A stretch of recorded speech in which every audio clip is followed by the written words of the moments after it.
Traído pelo irmão gêmeo, foi expulso pela família e enfrentou um Natal sozinho e amargo. Bem-vindo ao canal Traições Secretas, quando a confiança se quebra e a verdade aparece. Você já se perguntou o que faria se fosse traído pelas duas pessoas em quem mais confiava? E se, além disso, sua própria família escolhesse o traidor e apagasse você da própria história? Em Traições Secretas, hoje vamos conhecer uma história digna de uma obra de William Shakespeare, tipo Hamlet ou Macbeth. Vamos conhecer um rapaz que foi traído da pior maneira e depois descartado como lixo, para que o irmão gêmeo de ouro fosse abençoado, mas a vida e o destino logo iriam intervir e fazer tudo ser invertido. O rapaz traído seguiu em frente e o irmão traidor e sua família receberam o pior castigo. Prepare-se para uma história intensa, cheia de reviravoltas, decisões difíceis e uma pergunta central: até onde você iria por pessoas que só te amam quando é conveniente? Antes de começarmos, já deixa o like, comenta, compartilha, se inscreve no canal e ativa o sininho para não perder nenhuma história emocionante como essa. E hype esse vídeo agora, porque quanto mais você interage, mais o YouTube entende que esse conteúdo é importante e entrega para mais pessoas, ajudando nossa família a crescer cada vez mais. Queridos inscritos, a família Traições Secretas deseja a todos um Natal repleto de paz, amor e momentos especiais ao lado de quem vocês amam. Que o ano novo chegue trazendo saúde, esperança, conquistas e muitos sonhos realizados. Obrigado por estarem conosco. Boas festas e um ano novo abençoado. Agora, vamos para a história. A traição não tem ocasião para ocorrer, mas tem máscaras e, principalmente, quando são as pessoas da sua própria família. Mas também é onde a morte também entra, quando menos se imagina. Olá, o meu nome é Léo, e minha história é uma verdadeira tragédia. Há 12 anos, minha família me apagou completamente pelo que fiz depois de descobrir que meu irmão gêmeo tinha um caso com minha noiva. E com 32 anos, meu telefone não parava de tocar, me implorando para que eu fosse ao jantar de véspera de Natal. Levei um tempo para entender o motivo. Alerta de spoiler. Não era porque sentiram minha falta. Meu nome é Léo. Tenho 36 anos agora. Meu gêmeo era Tomás. Ao crescer, éramos idênticos, mas as semelhanças terminavam aí. Eu era o responsável. Ele era carismático. Eu estudava arquitetura, ele só queria festas. Eu trabalhava duro. Ele usava seu charme para abrir caminhos na vida. Nossos pais pensavam que ele caminhava sobre as águas, enquanto eu era apenas uma presença ali. O escândalo começou quando tínhamos 24 anos. Eu namorava a Lucia há 3 anos. Conheci ela no primeiro ano da faculdade e ela era perfeita, inteligente, divertida, ambiciosa. Tínhamos planos reais, nos mudar para Santiago juntos depois da formatura, ficarmos noivos, todo o futuro planejado. Eu trabalhava em tempo integral em um escritório de arquitetura enquanto terminava meu mestrado à noite. Estava constantemente exausto, mas construindo algo real. Lucia estava terminando a faculdade de design e trabalhava meio período em uma galeria no centro. Ela ia ao meu apartamento na maioria das noites. Cozinhávamos juntos, falávamos sobre o nosso dia, o tipo de relação em que você simplesmente sabe que é isso. Tomás fazia o que queria, sem trabalho estável, morando com nossos pais sem pagar aluguel, dizendo que estava se encontrando enquanto fazia bicos como bartender. Ele sempre foi bom de lábia para sair de situações complicadas. Nossos pais o adoravam. Minha mãe defendia o desemprego dele, dizendo que ele estava encontrando sua paixão, enquanto eu apenas me acomodava com a estabilidade. Naquele ano, Lucia começou a mencionar o Tomás com mais frequência. No começo, não me incomodou.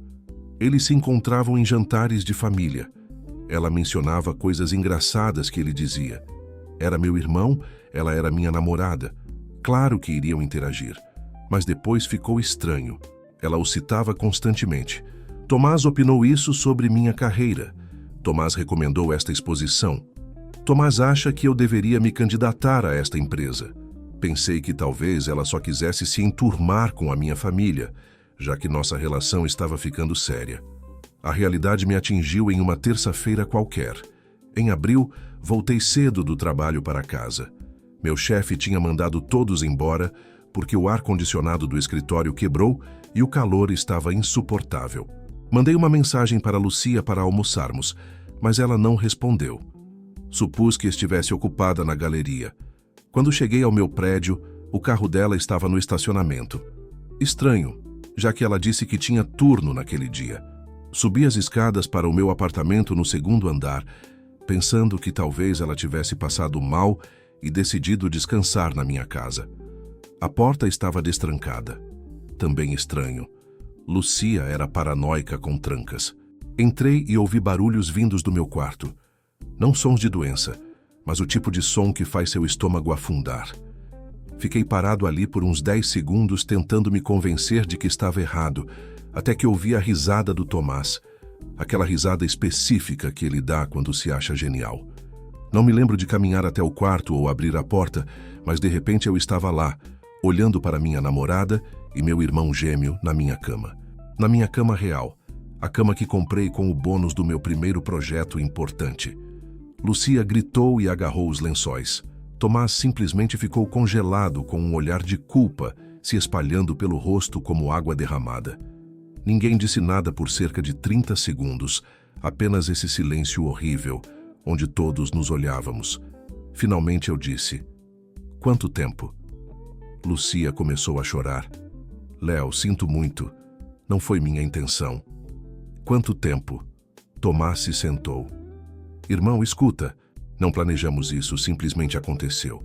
"Responda à pergunta." Ele olhou para Lucia, ela olhou para o chão. Ninguém queria dizer.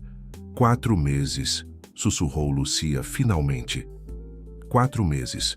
Enquanto eu trabalhava 60 horas por semana, tentando construir nosso futuro, eles estavam fazendo isso pelas minhas costas no meu apartamento. Provavelmente nos dias em que eu estava no trabalho ou na faculdade. Lembro-me de me sentir completamente calmo.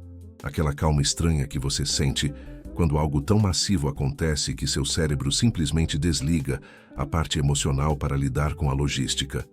"Saiam", eu disse a ambos. "Agora." Lucia começou a se desculpar de novo. Tomás teve o atrevimento de dizer que deveríamos conversar sobre isso como adultos. Eu me repeti: "Saiam." Eles foram embora. Sentei-me no sofá por provavelmente 3 horas, apenas olhando para a parede. Não chorei, não gritei, não quebrei nada. Apenas fiquei ali processando o fato de que as 2 pessoas em quem eu mais confiava no mundo passaram 4 meses mentindo na minha cara. Por volta das 9 da noite, meu telefone começou a tocar sem parar. Mensagens de Lucia e de Tomás dizendo que a conexão era forte demais e que essas coisas acontecem. Aquela última frase me deu vontade de jogar o celular pela janela, como se 4 meses de mentiras deliberadas fossem apenas um acidente cósmico que ninguém poderia ter evitado. Em vez de responder, liguei para meus pais. Pensei que deviam saber o que o seu menino de ouro tinha feito. Contei tudo. Meu pai pegou o telefone. "Bem, as pessoas cometem erros, especialmente os jovens. A família é mais importante que qualquer garota. Você e o Tomás precisam resolver isso." "Resolver isso? Ele me traiu por 4 meses?" "Não seja dramático, Léo. O maduro é perdoar e seguir em frente." No dia seguinte, troquei as fechaduras e deixei as coisas da Lucia na porta dela com um bilhete. "Apague-me da sua vida." Bloqueei os 2 em tudo. 2 dias depois, minha mãe ligou dizendo que eu estava sendo teimoso e que a família estava chateada porque eu me recusava a perdoá-lo. "Um erro é esquecer um aniversário. Isso foi uma traição deliberada", eu disse. Ela respondeu que eu estava colocando meu orgulho acima da família. Meu pai me deu um ultimato. Ou eu ia ao jantar de domingo pedir desculpas ao Tomás por criar esse drama, ou não seria mais bem-vindo nos eventos familiares. "Então, suponho que não sou mais bem-vindo", respondi e desliguei. Passei o domingo procurando apartamentos em Santiago. Eu já planejava me mudar para lá com a Lucia. Agora iria sozinho. Nas semanas seguintes, tios e primos ligaram com o mesmo discurso. Eu era o irracional. Minha avó até me chamou de pirralho mimado, porque Tomás e Lucia tinham sentimentos reais, e eu estava estragando tudo com meu ataque de pelanca. Saí do grupo da família, bloqueei todos e aceitei a transferência no trabalho. 2 semanas depois, coloquei tudo em uma caminhonete e dirigi para Santiago. Não avisei ninguém, não me despedi. Simplesmente fui embora. Comecei minha nova vida em Santiago em um escritório de arquitetura especializado em design sustentável. Encontrei um bom apartamento e foquei totalmente no trabalho. Os primeiros meses foram brutais. Às vezes eu acordava e esquecia o que tinha acontecido, procurando o telefone para ligar para minha mãe antes de cair na real. O trabalho foi meu escape. Em 6 meses fui promovido a arquiteto sênior. No 4º ano comprei minha própria casa. Passei a evitar falar da minha família. Percebi que a maioria das pessoas não entende. Elas ouvem sobre o rompimento e assumem que você é o problema porque família é sagrada. No 8º ano, eu já era sócio em potencial de uma grande empresa e tinha uma vida sólida e independente. Até que 2 semanas antes do Natal, as mensagens começaram a chegar. Números que eu não reconhecia, mensagens casuais de parentes, como se nada tivesse acontecido. Finalmente, minha mãe ligou. Sua voz parecia mais velha, cansada. Queremos que você venha para o Natal, Léo. Somos família, sentimos sua falta. Questionei por que agora, depois de 8 anos de silêncio. Ela disse que tinham sido duros demais e que queriam fazer as pazes. Mas algo no tom dela parecia ensaiado.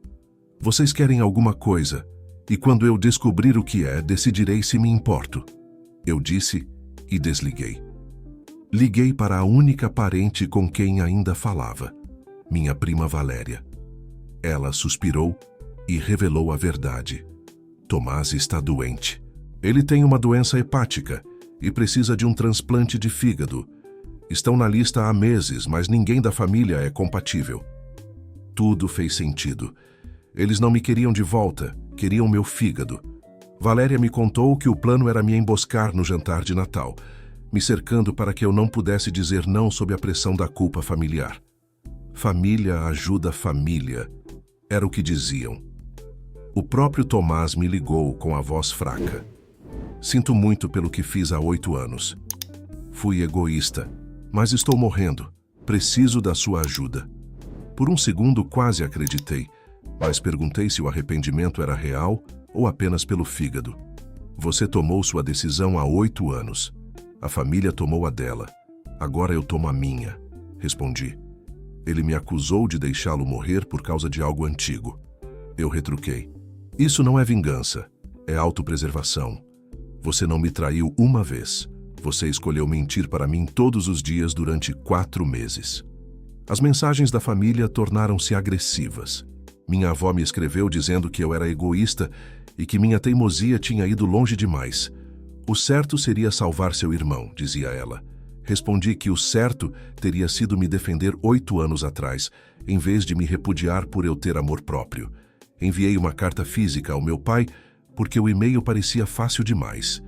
Pai, você diz que sabe que estavam errados, mas não diz no que erraram. Não reconhece que o Tomás me traiu, nem que a família ficou do lado dele. O que vocês fizeram foi me repudiar por eu me recusar a aceitar uma traição. Escolheram o conforto do Tomás em vez da decência básica. Durante 8 anos, nenhum de vocês se aproximou. Não nos feriados, nem no meu aniversário, nem quando comprei minha casa. Eu não existia para vocês. E agora querem que eu passe por uma cirurgia de grande porte e arrisque minha saúde por alguém que destruiu minha confiança? Vocês querem os anos de volta? Eu também quero. Quero o apoio que eu deveria ter tido. Não vou desistir da vida que construí para resgatar pessoas que me descartaram quando deixei de ser conveniente. Não me contatem de novo. Isso foi há 4 dias. Desde então, as mensagens ficaram perturbadoras. Minha tia Marta apareceu no meu trabalho. A segurança me chamou porque ela se recusava a ir embora. Fui até o lobby e saímos para o estacionamento. Como você pode ser tão frio? Ela perguntou. Tomás mudou, ele tem filhos agora, é um bom pai. Respondi que isso não mudava o que ele fez. Ela insistiu que estavam arrependidos. Vocês mataram o Léo que conheciam há 8 anos quando escolheram o Tomás. Agora vivam com isso, eu disse. Voltei para o prédio enquanto ela chorava. Não senti nada. Naquela noite, Tomás ligou de outro número. Eu atendi porque precisava dizer uma última coisa. Há 8 anos você me traiu da pior forma possível. Não foi um erro, foi uma escolha deliberada que você fez todos os dias durante 4 meses. E você deixou a família me transformar no vilão porque era mais fácil para você. Não vou te dar meu fígado, não porque eu queira que você morra, mas porque doar um órgão exige confiança, exige acreditar que a pessoa faria o mesmo por você. E nós dois sabemos que você não faria. Você daria uma desculpa sobre sua esposa e filhos, e a família apoiaria você. Cansei de ser o plano reserva desta família. Houve silêncio. Ele disse: espero que consiga viver consigo mesmo quando eu estiver morto. Respondi: vivo comigo mesmo perfeitamente bem agora. Boa sorte, Tomás. Desliguei e bloqueei o número. Esta manhã, recebi uma mensagem no Facebook da Lucia. A primeira vez em 8 anos. Ela dizia que se arrependia todos os dias, que queria falar comigo sem pressão familiar, para que eu entendesse por que isso era importante. Olhei para a mensagem por um longo tempo. Pensei em ouvir a versão dela. Então, lembrei do ultimato do meu pai e do desprezo da minha avó. Lembrei que pessoas assim não mudam, apenas aprendem novas formas de manipular. Apaguei a mensagem, bloqueei a conta dela e fui para a academia. Levantei pesos até meus braços tremerem, voltei para casa e preparei o jantar. Uma rotina normal de quinta-feira à noite. Porque é isso que esta noite seria. Normal.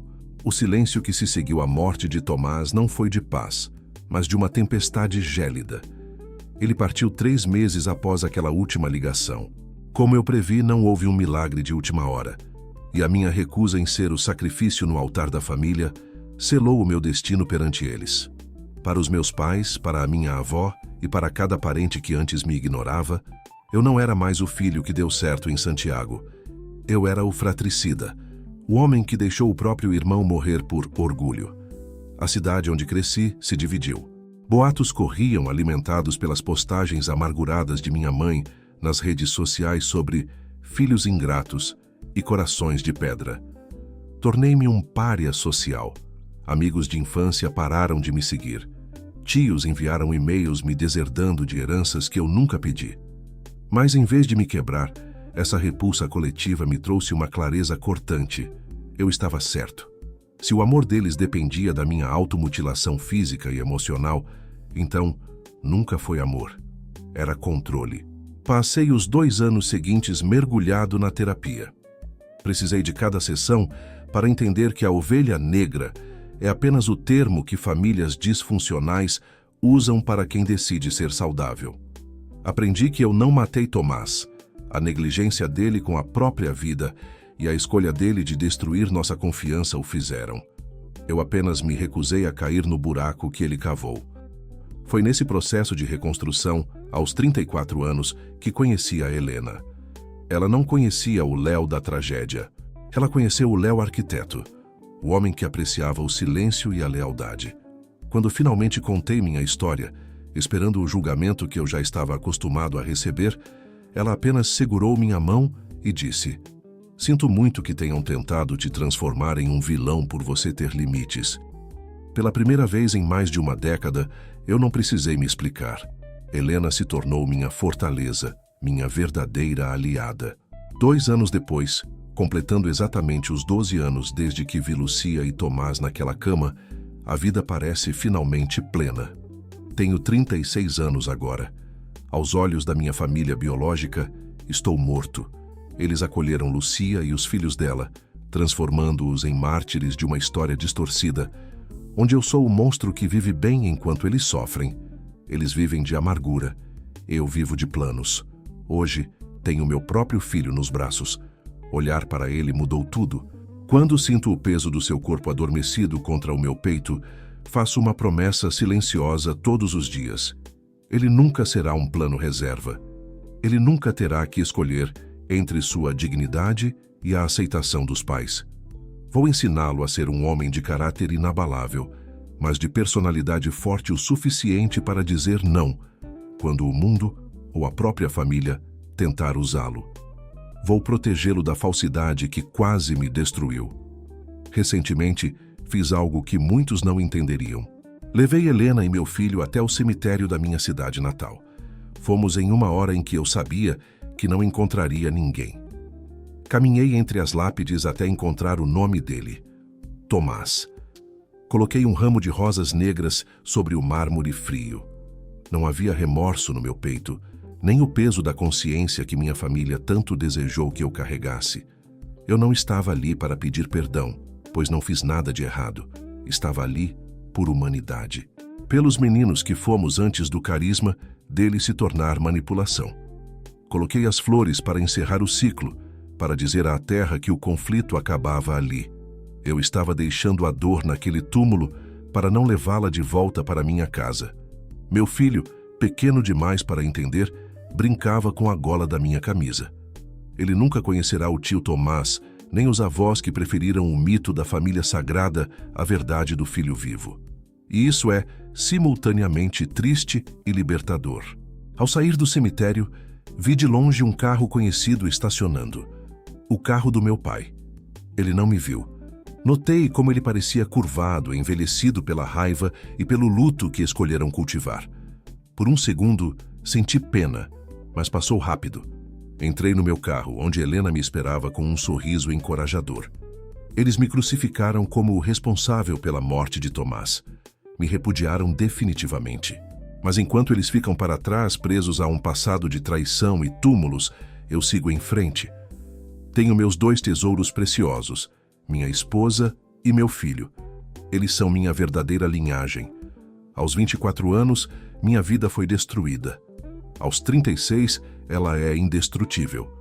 Ao observar meu filho crescendo, percebo que ele carrega os mesmos olhos curiosos que eu tinha antes de o mundo me ensinar a desconfiar de tudo. É uma responsabilidade esmagadora. Frequentemente me pego pensando na herança que recebi, uma linhagem de aparências de favoritismo tóxico e de uma lealdade cega que quase me custou a sanidade. Meus pais falharam comigo, não apenas quando me pediram um órgão, mas décadas antes, quando ensinaram ao Tomás que o charme dele valia mais que o meu esforço. Enquanto caminhávamos para longe daquele túmulo e daquela cidade que me via como um monstro, apertei a mão de Helena e olhei para o pequeno nos meus braços. Eu não vou apenas amá-lo. Eu vou respeitá-lo. Vou ensiná-lo que o sangue não é uma licença para o abuso. Vou ensiná-lo que família é um título que se conquista com respeito e transparência, não algo que se impõe por DNA. Quero que ele tenha a personalidade forte que me faltou aos 24 anos. Se um dia alguém tentar manipulá-lo usando a culpa como arma, quero que ele tenha a voz firme para dizer não. Quero que ele saiba que a paz é mais valiosa que a aprovação de pessoas que só o amam quando ele é conveniente. Se eu tiver que ser o vilão na história da minha família biológica para que meu filho possa ser o herói da sua própria vida, que assim seja. Eu aceito esse fardo com prazer. A amargura de Lucia e o luto eterno dos meus pais são as correntes que eles escolheram carregar. Eles ficaram presos naquela terça-feira de abril, orbitando o fantasma de Tomás. Eu, por outro lado, escolhi a liberdade. No caminho de volta para Santiago, o sol se pondo no horizonte, vi meu filho adormecer no banco de trás. Helena encostou a cabeça no meu ombro e sussurrou: "Você finalmente deixou tudo lá, não foi?" "Tudo", respondi. As rosas negras na lápide de Tomás não foram um tributo a ele, mas um adeus ao Léo que eu costumava ser. O homem que buscava aprovação morreu. O homem que se basta nasceu. Agora, aos 36 anos, a jornada de 12 anos se completa. Não sou mais o irmão traído ou o filho repudiado. Sou o arquiteto da minha própria felicidade, o marido de uma mulher extraordinária e o pai de um menino que nunca saberá o que é ser abandonado por quem deveria protegê-lo. A estrada à frente é longa, mas pela primeira vez não estou fugindo de nada. Estou apenas indo para casa. Moral da história. Aprendi da forma mais dolorosa que o sangue pode nos dar parentes, mas apenas o caráter nos dá uma família. Por 12 anos carreguei o estigma de ser o vilão, porque me recusei a ser o estepe de quem me atropelou. A maior lição que tirei desses escombros é que o perdão não é um passe livre para o abuso contínuo. É a decisão de não deixar que o erro do outro dite o seu destino. Minha família biológica escolheu a ilusão da paz em vez da justiça da verdade. E o preço disso foi o isolamento deles na própria amargura. Eu escolhi a verdade, e o prêmio foi uma vida construída sobre rocha, não sobre areia. Hoje entendo que a verdadeira lealdade não nasce da obrigação, mas da confiança cultivada no dia a dia. Ser fiel a si mesmo pode custar caro, mas viver uma mentira custa a própria alma. Minha integridade foi meu escudo. Meu filho será meu legado. Se você está acompanhando nossas histórias e quer continuar assistindo relatos intensos, reais e cheios de reviravoltas, já deixa o like agora e dá aquele hype no vídeo. Se inscreva no canal Traições Secretas para não perder nenhuma história de traição, infidelidade e dramas familiares que prendem do começo ao fim. Escreve aqui nos comentários o que você achou dessa história. A sua opinião faz toda a diferença. Quanto mais você interage, mais o YouTube entende que esse conteúdo precisa chegar a outras pessoas. E se esse relato te chocou, o próximo pode ser ainda mais forte. Até a próxima história. Obrigado.